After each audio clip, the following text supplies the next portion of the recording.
Among the photographs that you see in the hall are victims of that destructive powder chemical.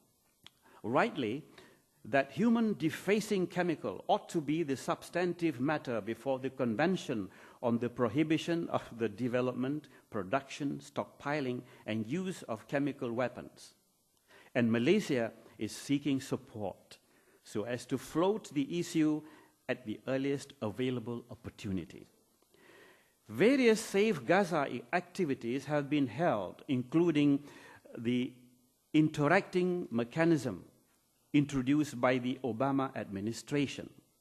Whilst we appreciate the concern and the slight shift of US foreign policy in respect of Iran, the Middle East, and Palestine, we expect more from Mr. Obama in terms of lasting solutions to the Palestinian-Israeli conflict.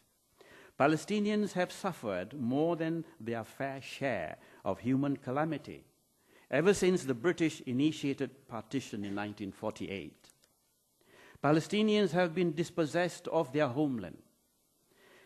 American-aided attacks on its people and possessions have embittered their humanity and coarsened their faith while awaiting for a fair solution. Even within the Hamas-Fatah political misfit, the distrust for the American style in solving the conflict is evident, even at long-range sites. But if American or European initiated solution package becomes more just and fair, then the world could be convinced of attaining true peace and harmony. Excellencies, ladies and gentlemen, many a roadmap for peace have been tuned into detours of war and killing. At the same time, Israel continues to receive armaments from the United States, which in turn were used as weapons of mass destruction against the Palestinians. Truly, without such entrenched facility, nothing by way of real damage could have happened.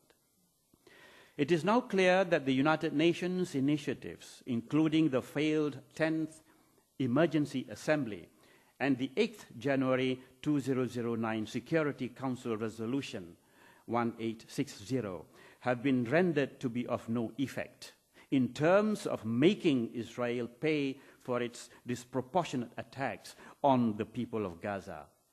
The United States specially appointed envoy to the Israeli-Palestine peace process, too, has not proven any positive outcome.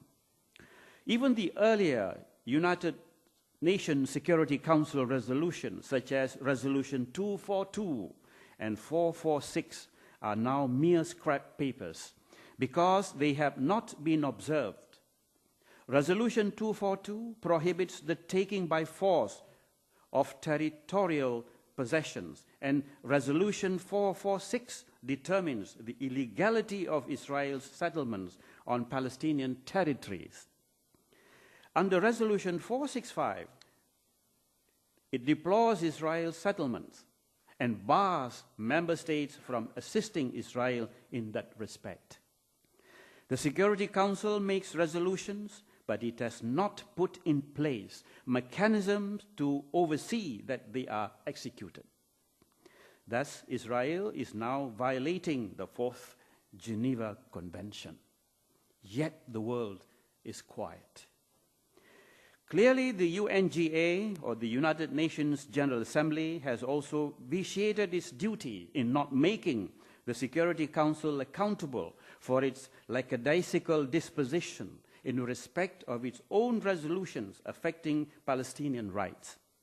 Clearly, too, there is much to be done within the UN's own housekeeping mechanism. Perhaps this is not the forum, but this is the place for us to voice. The unprecedented calamities scourged by the Zionist regime has been treated as no more than an event that should be put aside and be forgotten.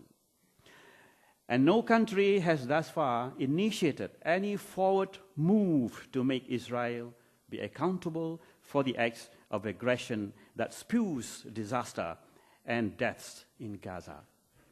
Malaysia had last January resolved by way of parliamentary resolutions that Israel, inter alia, ought to be made accountable for its gross human rights violations pursuant to the Gaza attacks, that it be made answerable for its international criminal law violations, and that Israel's act of genocide be meted out by a special tribunal, something that could be done under Article 22 of the United Nations Charter, that Israel be made accountable for all its international law and human rights violations. Understandably, critics could easily regard the action taken by Malaysia as an isolated move in the vast, complicated international arena of UN politics. Even our friends in the Arab League could do no more than whimper